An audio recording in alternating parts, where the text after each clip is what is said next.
el problema económico en torno al mercado de la salud es que en el fondo estamos en un contexto donde tenemos cada vez más alternativas de mejor calidad y estamos en un contexto en el que los recursos son limitados. No podemos financiar todo lo que queremos y toda la amplia gama de prestaciones que tenemos a nuestra disposición. Por lo tanto, en este contexto de recursos limitados, debemos dar respuesta a cómo asignamos entonces estos recursos. Es conocido que Perú, la economía de Perú ha ido creciendo a pasos más acelerados que otros países de Latinoamérica, y eso se traduce en que todos los años va a aumentar el presupuesto en salud en determinado porcentaje. No sé cuánto es el aumento de ese porcentaje, particularmente en Perú. En Chile es en promedio un 7% anual. Este año es un poco diferente porque se va a potenciar mucho la construcción de hospitales, entonces el porcentaje fue mucho mayor. Pero bueno, ese 7% o el porcentaje que sea en Perú se traduce en que ahora, bueno, tenemos más dinero. ¿Y qué financiamos? ¿Cómo lo financiamos? ¿Y cuánto de esa nueva intervención o de esa amplia gama de prestaciones que tenemos a nuestra disposición vamos entonces a financiar? ¿Y cómo asignamos estos nuevos recursos? ¿Qué dirían ustedes si yo les propongo estos tres programas, radicalmente diferentes uno entre otro? El primero de ellos es el cuidado prenatal para la mujer.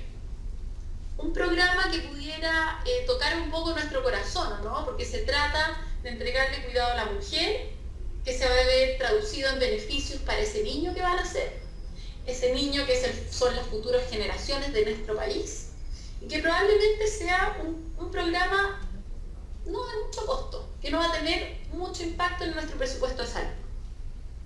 Por otro lado, podríamos entonces financiar un programa para vacunar a los niños, que claramente va a estar asociado a un costo mayor que el cuidado prenatal para la mujer, pero van a ser beneficios que no vamos a ver en el corto plazo.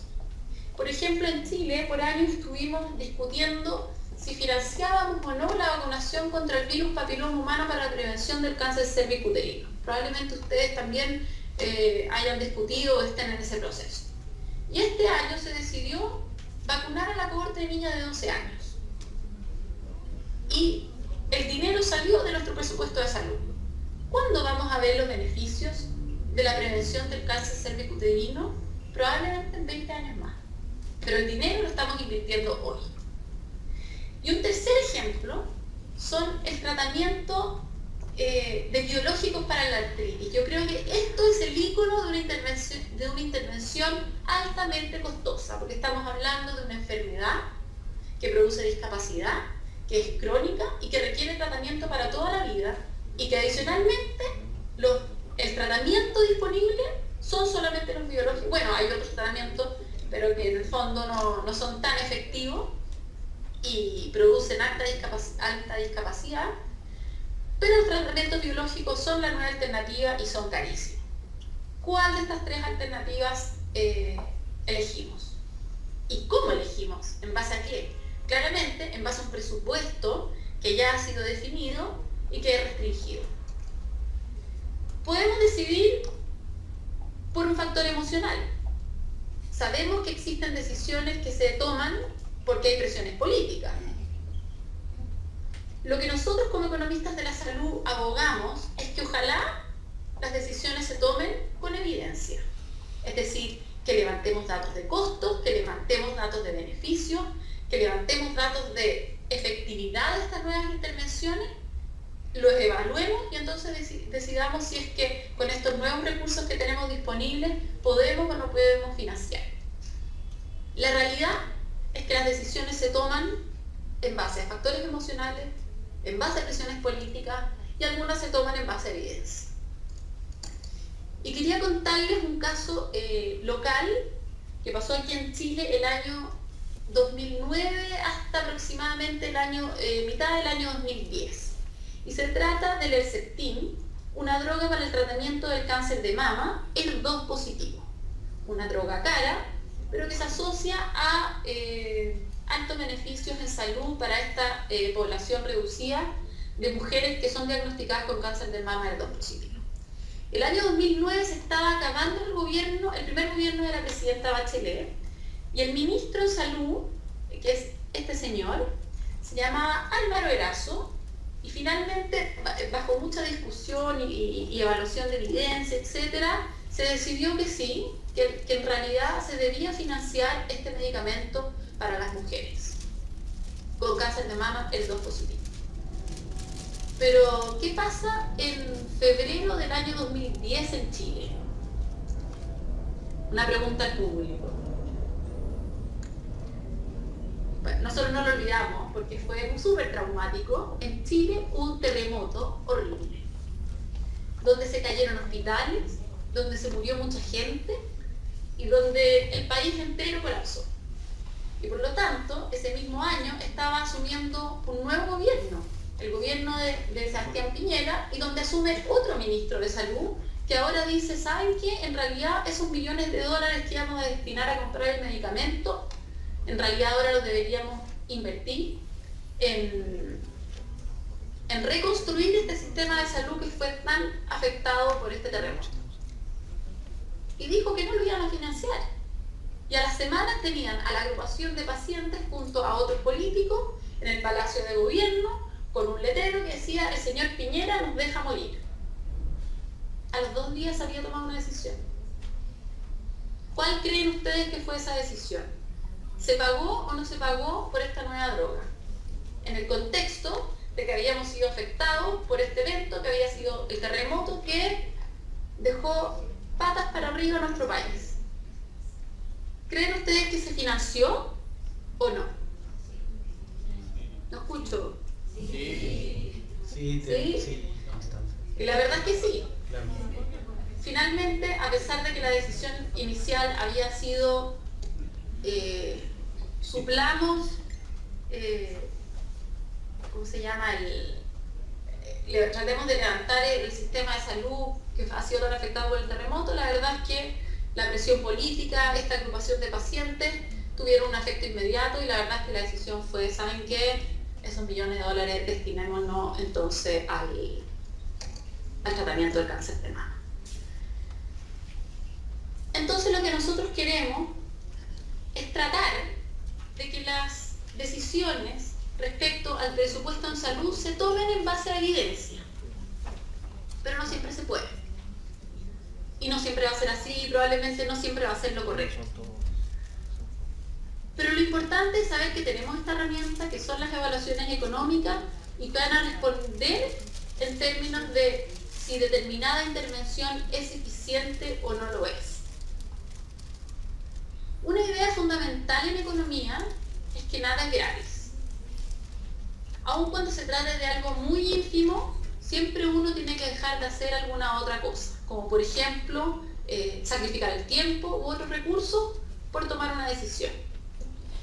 Pero lo primero y más importante es que lo que vayamos a producir, lo produzcamos al mínimo costo. Porque ¿para qué vamos a invertir más recursos en producir algo si lo podemos hacer utilizando menos recursos? Y de eso se trata cuando nosotros hablamos de eficiencia técnica, donde nos ubicamos en una frontera, que es esta que estoy marcándoles en el gráfico, donde las alternativas que están en esta frontera son técnicamente eficientes. Si estamos fuera de ella significa que o no estamos ocupando los recursos de manera eficiente o estamos ocupando más de lo que debiéramos ocupar. Sin embargo, no se trata solamente de producir al mínimo costo, sino también se trata de producir la cantidad adecuada. Y una manera ilustrativa de representar la idea de que nada es gratis es a través de este gráfico que está aquí abajo, que en economía lo utilizamos mucho para que se llama la frontera de posibilidades de producción, que lo que hace es reflectar las cantidades máximas de bienes y servicios que es capaz de producir un sistema de salud. No podemos producir más de lo que está en esta curva. Lo que está aquí, en esta área, no es posible porque no tenemos los recursos suficientes para hacerlo, y cualquier intervención que caiga por debajo de la curva es ineficiente. Estamos haciendo un mal uso de los recursos. Entonces lo que hace este gráfico es representar el trade-off entre dos bienes. En este caso, para hacerlo más simple, agrupé todos los otros bienes fuera de la salud en un ítem llamado otros bienes. Y en el eje X tenemos entonces la salud. Esta curva lo que hace es representar el hecho de que los recursos son limitados y que no podemos tener todo lo que queremos. Entonces, ¿qué pasa a medida que aumentamos la salud? Lo que ocurre es que vamos sacrificando otros bienes. ¿O qué pasa si invertimos en producir más de otros bienes? Lo que hacemos es sacrificar salud. Y en este punto es donde se introduce un concepto que es fundamental en economía de la salud y que lo conocemos como el costo-oportunidad. En este gráfico podemos calcular cuánto es el costo-oportunidad. Y ese costo-oportunidad es la pendiente de una curva tangente a este gráfico, a este punto. Va a haber una curva, una recta que va a ser tangente, y si calculamos la pendiente, entonces estamos estimando cuánto cuesta sacrificar salud por producir más de otros bienes. Entonces, una cosa importante que también dice este gráfico es que cuando sacrificamos la primera unidad de salud, el costo-oportunidad va a tener, no, ustedes no ven la flecha. Si sacrificamos la primera unidad de salud, el costo-oportunidad va a tener esa pendiente, que no va a ser mucha, prácticamente horizontal. Sin embargo, cuando sacrificamos una segunda unidad de salud, o queremos producir una segunda unidad de salud, entonces esa pendiente en ese punto va a ser mayor. ¿Ya? Pero veámoslo en un ejemplo un poco más aplicado a lo que es la economía de la salud.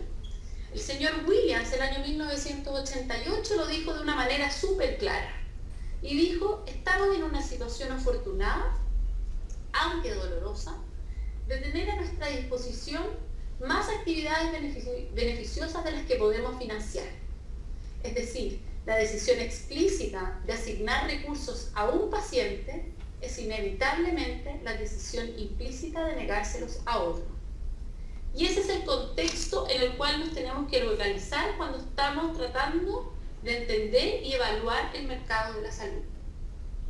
El costo-oportunidad, entonces, representa los beneficios que habrían sido obtenidos si es que los recursos se hubiesen destinado a la segunda mejor opción.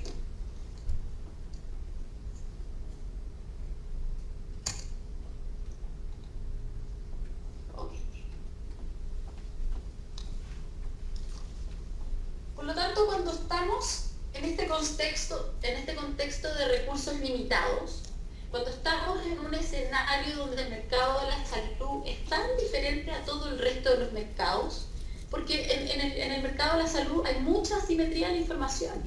Por ejemplo, nosotros como pacientes tenemos que dialogar con el médico, tenemos que enfrentarnos a él, que él tiene más información que nosotros, y nosotros delegamos la responsabilidad al médico de tomar las decisiones por nosotros. Hay mucha asimetría en la información. Hay incertidumbre, porque no sabemos cuándo vamos a necesitar servicios de salud, no sabemos cuándo nos vamos a enfermar, y más aún, no sabemos cuál va a ser el impacto económico en nuestro bolsillo por el hecho de enfermarnos. Y estamos en un mercado de la salud que no responde a la teoría clásica de la microeconomía, que se basa en la curva de la oferta y la demanda. Es decir, ese precio de equilibrio cuando se intersectan las curvas ya no aplica para el mercado de la salud. Y esa es la razón por la cual, para poder tomar decisiones eficientes y de acuerdo a si estamos dispuestos o no pagar, es que debemos entonces llevar a cabo evaluaciones económicas. Y existen 5 principales tipos de evaluaciones económicas, pero las 3 principales son las que yo destaco en negro, que son los análisis de costo-beneficio, los análisis de costo-efectividad y los análisis de costo-utilidad. Básicamente la diferencia entre ellos es cómo medimos el efecto.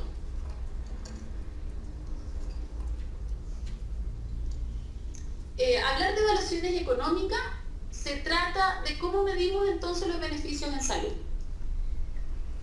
En economía de la salud existen dos pensamientos económicos radicalmente diferentes.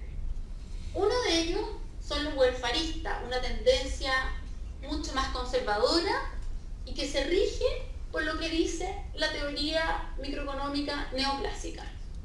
Ellos creen que el beneficio en salud está representado por las utilidades individuales. Y esas utilidades individuales se basan en las preferencias individuales. Y la justificación que dicen estos welfaristas es que si los individuos están dispuestos a renunciar a otro bien que va a traer consigo beneficios para él y satisfacción por comprar servicios de salud, entonces significa que eso le significa bienestar a los individuos. Es decir, el pilar que sustenta a los estudios de costo-beneficio es las preferencias individuales. Es decir, los welfaristas dicen que nosotros deberíamos medir salud en términos monetarios. Por el contrario, otra línea de pensamiento económica dice que en realidad medir salud en términos monetarios es algo muy acotado, que en realidad el sustento y el pilar por detrás de la salud no son las preferencias individuales. Nosotros no compramos servicios de salud porque los preferimos, sino que porque los necesitamos. Por lo tanto, el pilar es diferente. El pilar son las necesidades. Y lo que buscamos en base a esa necesidad de salud es ese objetivo. Es salud. Lo que dicen los extra welfaristas es que ese objetivo no son utilidades individuales, no podemos representar la salud en dinero, la tenemos que medir como una unidad que conocemos como salud. Pero eso trae consigo un problema, porque ¿cómo la medimos? Bueno, los estudios costo-beneficio lo que hacen es comparar intervenciones. Una intervención A, que es la intervención basal, por ejemplo, versus una nueva intervención, una nueva tecnología que es la intervención B. Los costos, ya dijimos, se miden todos de la misma manera, se expresan en dinero, y como medimos entonces la consecuencia, que es el beneficio en salud, es también en términos monetarios. ¿Y qué hacemos? Vamos a la gente y le preguntamos, ¿cuánto está usted dispuesto a pagar por determinada intervención en salud? Y existen diferentes metodologías para hacerlo, para llegar a una mejor aproximación. Pero eso tiene una ventaja, que es, por ejemplo, podemos comparar una intervención en salud con una intervención en otra área de la economía, por ejemplo, educación, trabajo, etc. Por lo tanto, puede ser un tipo de estudio beneficioso para el Ministerio de Hacienda, no sé cómo se llamará ese ministerio en Perú, que es el ministerio que define el presupuesto del país entero. Entonces compara una intervención en salud con una intervención en cualquier otra área de la economía. Es consistente con la teoría microeconómica, por lo tanto su análisis es un poco más predictivo, pero su problema es que nos obliga a la monetarización del resultado en salud. Y lo que nosotros decimos es, en realidad, ¿cómo le ponemos un valor monetario a un año de vida que se gana debido a una nueva intervención? Y la manera de decidir es, si los beneficios son mayores que cero, entonces la intervención es beneficiosa. Pero en salud lo que nos importa en realidad, y lo que hacemos en lo concreto, es llevar a cabo estudios que no son estudios de costo-beneficio, sino son estudios de costo-efectividad